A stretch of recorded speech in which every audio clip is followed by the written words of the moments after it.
on the News Channel 5 network. This is MorningLine with Nick Barris.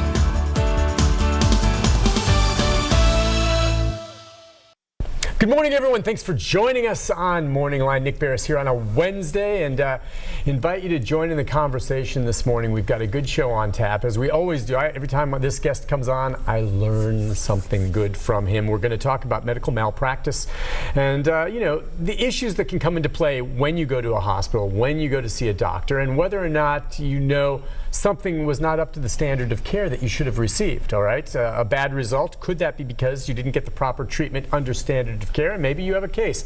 Maybe you have one you're thinking about. Maybe you've been to the doctor recently, or you have a loved one or a friend that's asking, gosh, I haven't recovered right and this still hurts. Should I look into it? Those are all things to consider when you go through, something with a medical facility. So we'll talk about that this morning with none other than malpractice attorney Clint Kelly. Good morning to you. How are you, sir? Doing great. Happy New Year. Yeah, it's great. First show with you of the new year. Yeah. Let's get it going Beautiful right. day. Yeah, it is a beautiful day. And listen, I don't know. Do new laws and, the legislature and everything, I always like to hit you with that, when they're in session, I suppose. There's nothing new that kicked in that can affect what it is you do in malpractice cases as of January 1st, is there? Okay, that doesn't work out that way. It's all quiet on that front. It is quiet. Yeah. Yeah, but Thankfully. I know you're always advocating for some change because you believe still the laws, the way they're set up, are stacked for the hospitals and the doctors, not the individual. I do. Now, there is a Supreme Court opinion pending. We expect to come in sometime this spring, which is a huge one, which will decide whether or not the caps that have been imposed by the government on cases, to cap damages, are unconstitutional. That decision will reverberate throughout the state, not only in malpractice cases, but also in all types of personal injury cases. Yeah, the caps. Right now there are caps. When you sue, there's a certain amount they can get back. How much is a leg worth?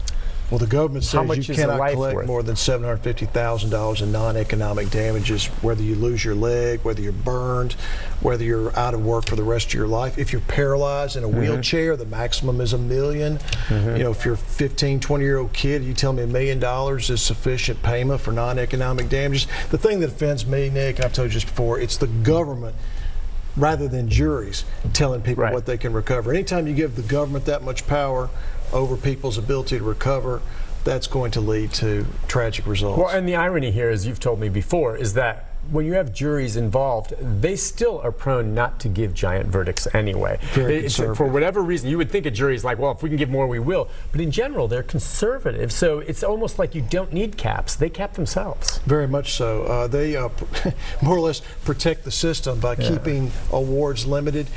And I've told you also, Nick, if a jury can be trusted to decide whether or not someone lives or dies in a criminal case, a murder case, surely they can be trusted to decide what the proper amount of damages are in a case. Gotcha. All right. Well, again, the number 737-7587. The phone lines as we start off in the new year sometimes take a while because we've been off for a while. You've been off golfing or something, or whatever. It's good to have you back. All right, we'll get into some of the basics of medical malpractice and the law for our viewers. I was talking about during the tease, if someone's out there and has maybe something in mind, act on it now. I realize to hit this right off the bat. There's always statute of limitations too. That's another thing. Right. Well, first of all, medical malpractice or healthcare liability claim involves two key elements. Number one, that there was a major medical mistake by either a doctor or a nurse or a hospital.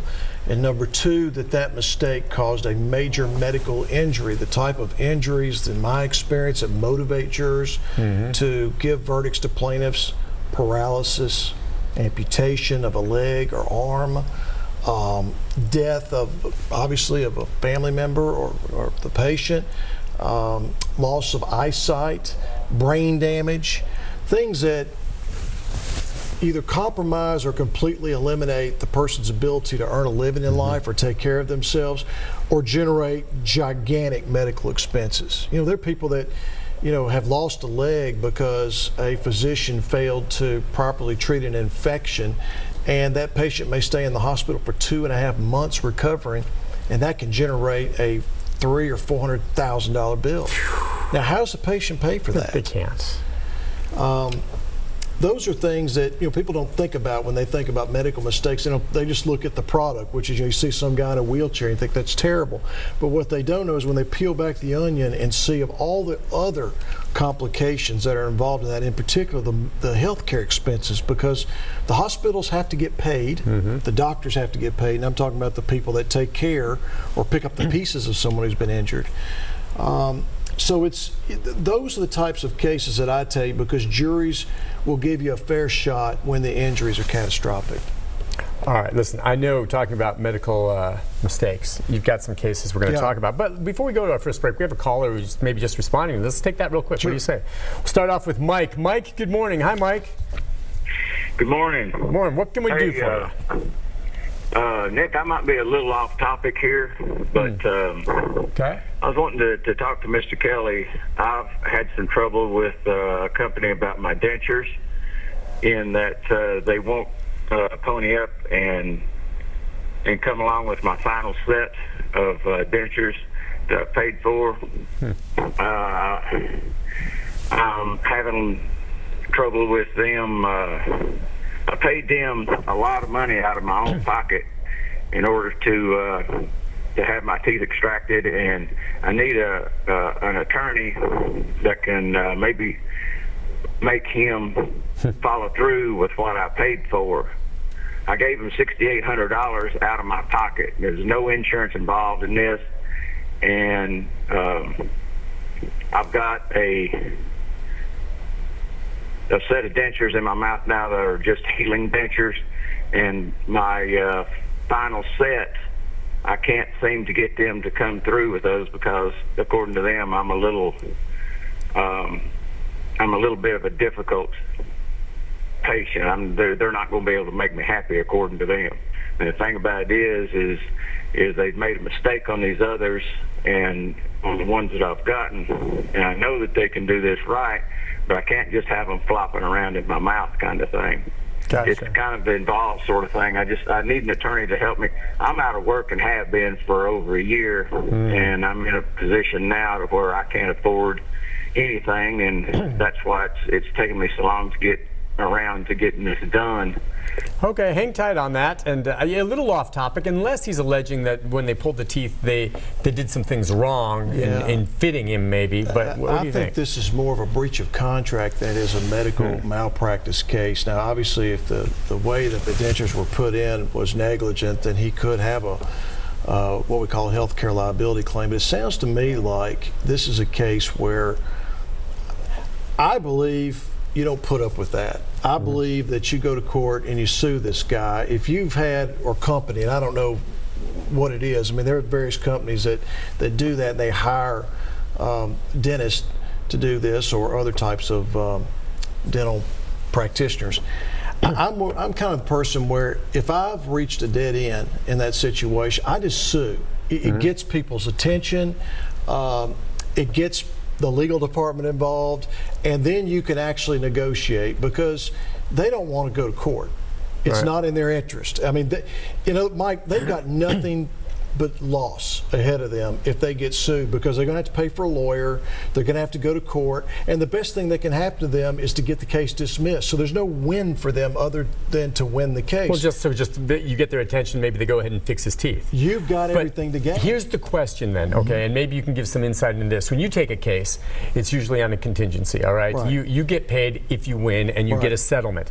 In his case, he would likely have to find a way to get a lawyer where he's going to pay, because there's not going to be any settlement money really coming out, probably, especially if they just say, okay, we'll fix your teeth.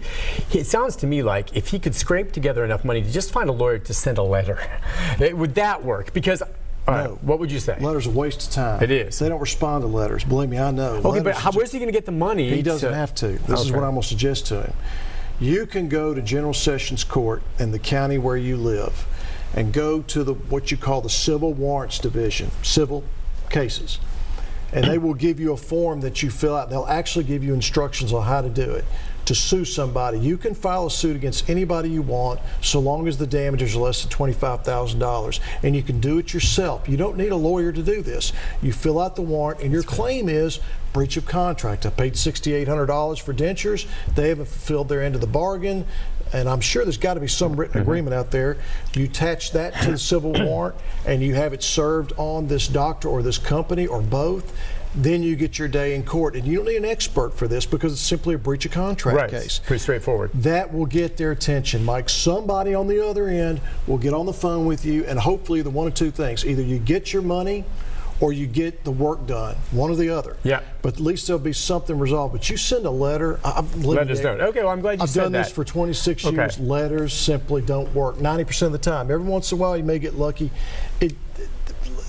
Sometimes they take them and throw them in the trash. Throw them in the trash. You can't do that with a civil warrant. You're saying a deputy is serving a civil warrant, and they're saying, here, you've been served, and then that gets their attention. And that's what I think they're going to need. Most people don't want to go to court because that just costs more money. In the long run, they'll say, you know what, let's just make good on what we should have in the first place here. So that's probably the best ticket then, That's my advice to you, Mike. I think that's great advice. Yep. Great advice. Let's go next to Tom. Tom, good morning. Hi, Tom. Hey, good morning, Nick. How are you doing? Good. What can we do for you? Well, I want to talk to the guy there for a second. I talked to you about a doctor and stuff. Well, what do you do about a doctor that writes prescriptions? I found 111 in there in Hermitage, and they're writing prescriptions on me, and I've never met them before. And they're writing to my insurance and charging my insurance and stuff. And I've got all the evidence on them. I got the doctor's name, address, and everything. I've tracked them down for the last 6 months hunting them. So are they billing you, or they're just using your name to get this? They're using my Social Security number. They're using my name. They're billing.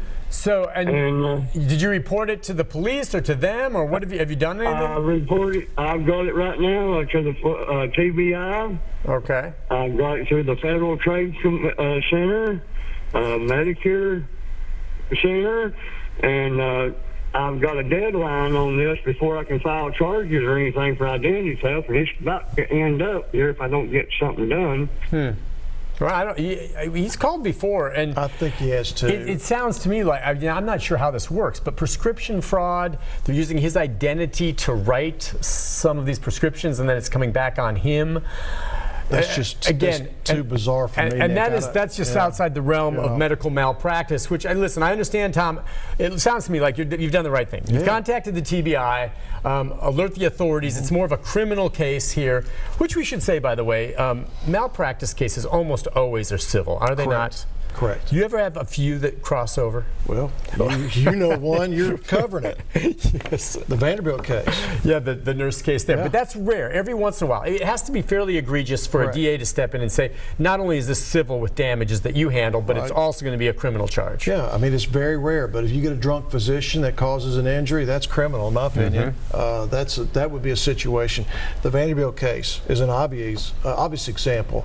It might not be criminal from the standpoint of what I consider to be a fair result. That might be a jury's going to decide that. But you're exactly right.